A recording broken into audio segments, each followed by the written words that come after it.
टोहाना में अभी भी नहीं बनी बात। प्रशासन और किसानों के बीच एक और दौर की बातचीत। थाने के घेराव की चेतावनी के बाद हो रही है बैठक।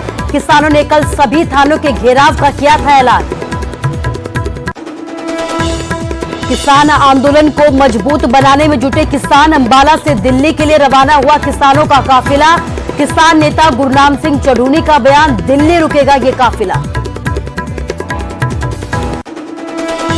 गुरमीत राम रहीम को हुआ कोरोना। सुबह ही सुनारिया जेल से लाया गया था गुरुग्राम के मेदांता अस्पताल। पिछले कुछ दिनों से बीमार चल रहा था राम रहीम। किसान आंदोलन को लेकर पंजाब में बीजेपी में उठे बागी सुर। पूर्व मंत्री अनिल जोशी का अपनी ही पार्टी को अल्टीमेटम, कहा 15 दिनों में किसानों पर स्टैंड स्पष्ट करे पार्टी, नहीं तो पूरे पंजाब का करूंगा दौरा। 2022 में बसपा और अकाली दल में हो सकता है गठबंधन। बसपा के पंजाब अध्यक्ष जसबीर गढ़ी ने कहा अकाली दल के साथ हो चुकी है 2-3 दौर की बातचीत। अकाली दल ने भी बातचीत होने की खबर पर लगाई मुहर। वैक्सीन बेचने के मुद्दे पर आम आदमी पार्टी का हल्ला बोल। स्वास्थ्य मंत्री के घर के बाहर किया प्रदर्शन, इस्तीफे की उठाई मांग। केंद्रीय पेट्रोलियम मंत्री से मिलने पहुंचे सीएम जयराम ठाकुर। धर्मेंद्र प्रधान के आवास पर कर रहे मुलाकात। बीजेपी अध्यक्ष जेपी नड्डा से मिलेंगे मुख्यमंत्री। कोरोना की मार के बाद लौट रहे प्रवासी मजदूर। पंजाब और हरियाणा में मजदूरों का आना हुआ शुरू। धान के सीजन को देखते हुए कर रहे वापसी। बीजेपी विधायक नरेंद्र बरागटा को नमाखों से दी गई विदाई। में पैतृक गांव टहटौली में हुआ अंतिम संस्कार। बीजेपी अध्यक्ष सुरेश कश्यप समेत कई नेता हुए शामिल।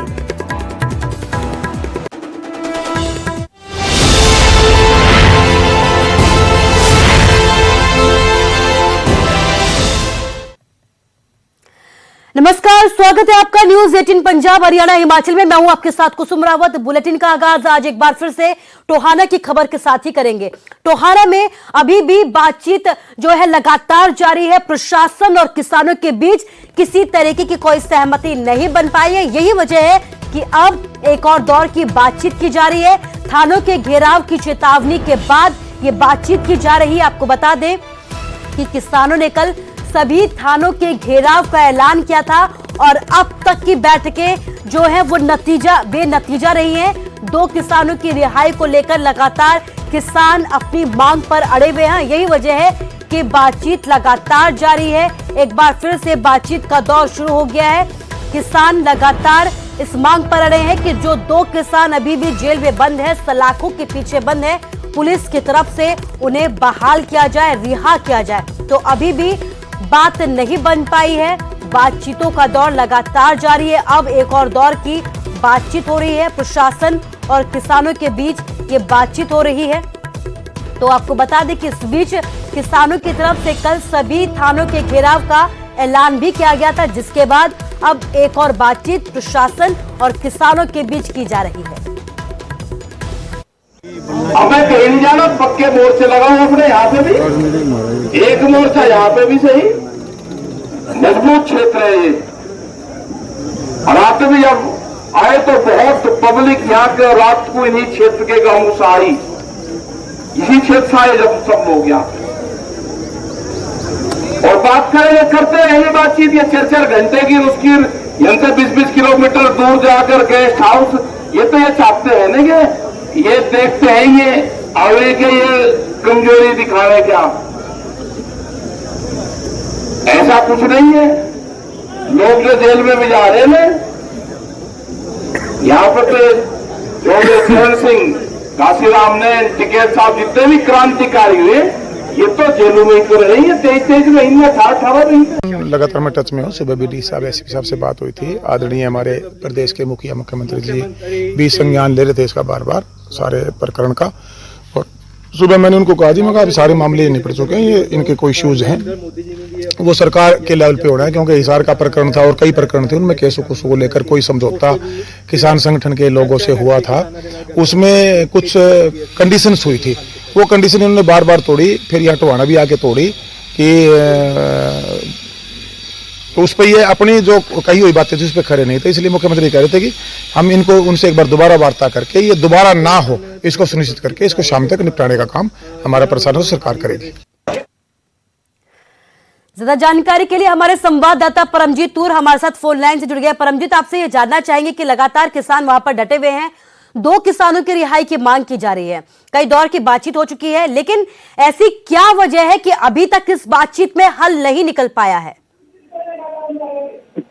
ये जो किसानों और प्रशासन की जो बात चल रही थी वो कहीं ना कहीं विफल हो गई है और वो सिरे नहीं चढ़ पाई। किसानों ने जो है अगला फैसला ले लिया है कि भारी संख्या में कल जो है किसानों की भीड़ जुटाई जाएगी और सभी किसान नेताओं ने आह्वान किया है कि अलग अलग जिलों से हिसार, फतेहाबाद, सिरसा, वहां से ट्रैक्टर ट्रैली लेकर जो है किसान यहाँ सदर थाना में पहुंचेंगे और जो वार्ता विफल हुई है तो उसी के संदर्भ में किसान बार बार 2 किसानों की रिहाई की मांग कर रहे हैं। जब तक उनकी रिहाई नहीं होगी तब तक किसान धरने से नहीं उठेंगे, यह किसान नेताओं का कहना है। अभी किसान नेताओं ने यह फैसला लिया है कि भारी संख्या में किसानों की भीड़ जो है इस धरना स्थल पर जुटाई जाएगी, जिसकी रणनीति बनाई जा रही है और किसान नेताओं द्वारा बार बार अपील की जा रही है। परमजीत, क्या अभी कोई बातचीत की जा रही है? अभी कोई मतलब प्रशासन और किसान के बीच में किसी तरीके की बातचीत जारी है? भी इस तरह के संकेत नहीं मिले हैं और ना ही बातचीत जारी है। सभी किसान नेता जो है धरने पर बैठे हैं और प्रशासन अपनी रणनीति बना रहा है और भारी फुल प्रशासन भी यहाँ पर तैनात कर दिया गया है। दूसरे दौर की बात कब शुरू होगी ये तो बाद में ही पता चल पाएगा। जी परमजीत, इस तमाम जानकारी के लिए आपका शुक्रिया। तो टोहाना में बातचीत की गई थी लेकिन किसी तरीके का कोई हल नहीं निकल पाया है। इस बीच किसान नेताओं ने ऐलान किया है कि बड़ी संख्या में किसान टोहाना पहुंचे। आपको बता दें कि टोहाना में किसानों के पहुंचने का सिलसिला लगातार जारी है। 2 किसान जिनकी रिहाई की मांग लगातार की जा रही है और यही वजह है कि किसान लंबे वक्त से टोहाना के सदर थाने में डटे हुए हैं।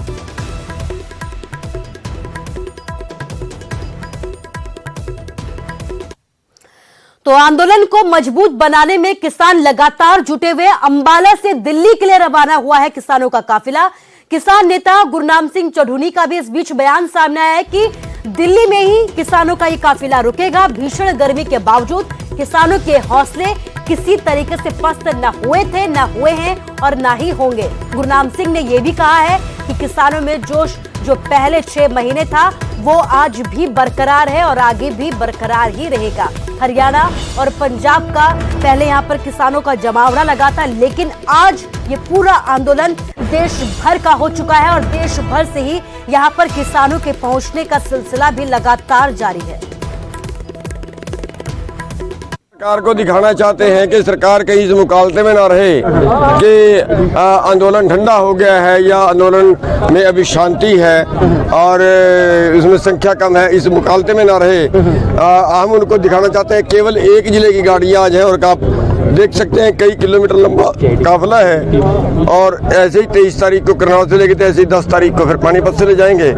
तो वही जोश किसानों में आज भी है जो 6 महीने पहले था, बल्कि उससे बढ़ गया है और उससे पूरे पहले हरियाणा पंजाब में था, अब ये पूरे देश में फैल गया।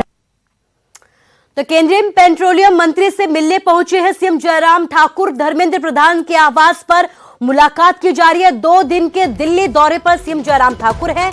बीजेपी अध्यक्ष जेपी नड्डा से भी इस दौरान मुलाकात की जाएगी। बड़ी बात यह है कि दिल्ली पहुंचे हैं हिमाचल के सीएम जयराम ठाकुर। केंद्रीय पेट्रोलियम मंत्री से यहां पर मुलाकात की जा रही है। धर्मेंद्र प्रधान के आवास पर ही ये मुलाकात की जा रही है। 2 दिन के दौरे पर बीजेपी अध्यक्ष जेपी नड्डा से भी मुलाकात की जाएगी।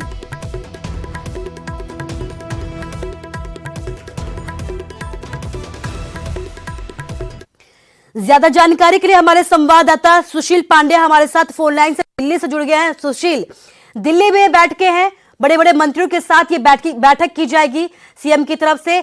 इस मौजूदा वक्त में क्या मायने हैं इन मुलाकातों के और बैठकों के? जी देखिए, हिमाचल के मुख्यमंत्री का 2 दिन का दौरा है, उसके मायने राजनीतिक तौर पर भी बहुत बड़े मायने हैं और कहीं ना कहीं प्रशासनिक तौर पर। लगातार फिलहाल हिमाचल के जो फिलहाल चीफ मिनिस्टर हैं वो उन्होंने 1.5 घंटे पेट्रोलियम मिनिस्टर जो केंद्रीय पेट्रोलियम मिनिस्टर है धर्मेंद्र प्रधान उनसे मुलाकात की।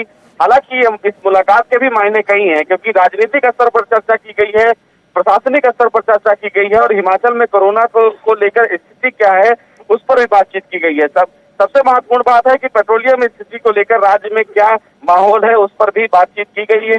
6:30 बजे जो सीएम हैं वो मुलाकात करेंगे दिल्ली के होम मिनिस्टर गृह मंत्री अमित शाह से। उनसे भी मुलाकात करने के बाद ये भी बताई जा रही कल की जो मुलाकात होगी वो फिलहाल स्वास्थ्य मंत्री से भी मुलाकात कर सकते हैं, प्रधानमंत्री से भी मुलाकात करने का शेड्यूल है। तो ये जो मुलाकात होगी वो राजनीतिक मायने से भी कहीं ना कहीं तेज होगी और कई मायने में भी कहीं ना कहीं प्रमुख होगी। फिलहाल 6:30 बजे जो आज मुलाकात होनी है वो फिलहाल गृह मंत्री अमित शाह से मुलाकात होनी है और ये मुलाकात इसलिए ज्यादा जरूरी है क्योंकि राज्य में फिलहाल किस तरह की स्थिति अभी कोरोना को लेकर है, ऑक्सीजन और बेड इन तमाम पहलुओं पर चर्चा होने वाली है क्योंकि कोरोना की तीसरी लहर है और उस तीसरी लहर से हिमाचल प्रदेश कितनी तैयारी में है, कितना तैयार है, ये तमाम पहलुओं पर चर्चा होने वाली है अभी।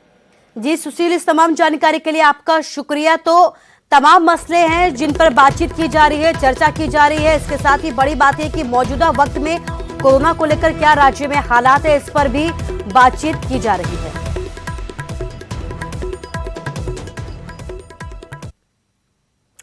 और अब खबर पलवल से है। पलवल के हथीन के पूर्व एसएमओ पर केस दर्ज किया गया है। पत्नी ने ही डॉक्टर मनीष गर्ग पर एफआईआर दर्ज करवाई है। पति के खिलाफ शिकायत में जानलेवा हमले की बात कही गई है। साथियों के साथ मिलकर हमले का आरोप लगाया है पत्नी ने। इसके साथ ही डॉक्टर की पत्थरबाजी का एक वीडियो भी वायरल किया जा रहा है। शिकायत के आधार पर पुलिस ने अपनी जांच शुरू कर दी है। तो पलवल की एक खबर है जहां पर हथीन के पूर्व एसएमओ पर केस दर्ज किया गया है। इसके साथ ही पत्नी ने ही डॉक्टर मनीष गर्ग पर एफआईआर दर्ज करवाई है। पति के खिलाफ शिकायत दी है, जानलेवा हमले का आरोप लगाया है। इसके साथ ही एक वीडियो भी सोशल मीडिया पर खूब वायरल किया जा रहा है जिसमें डॉक्टर की पत्थरबाजी का ये पूरा वीडियो दिखाया गया है।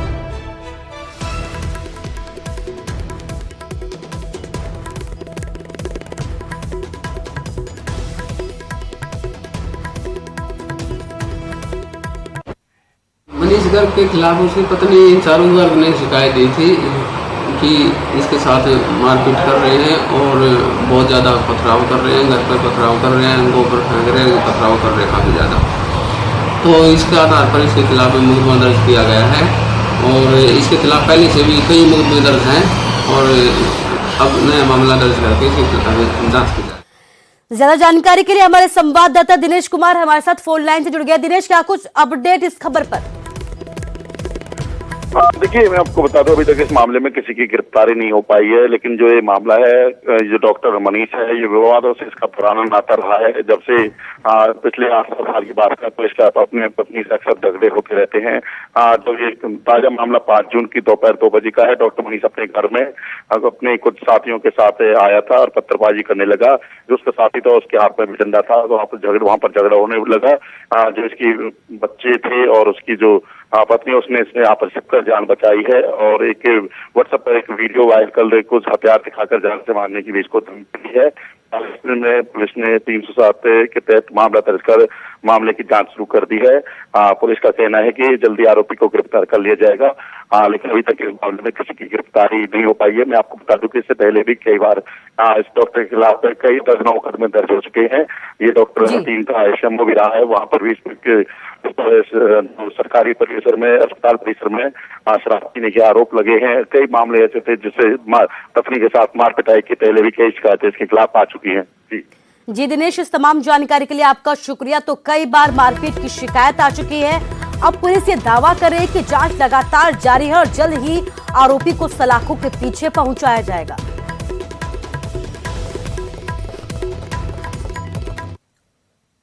और फिलहाल यहां रुकेंगे एक छोटे से ब्रेक के लिए।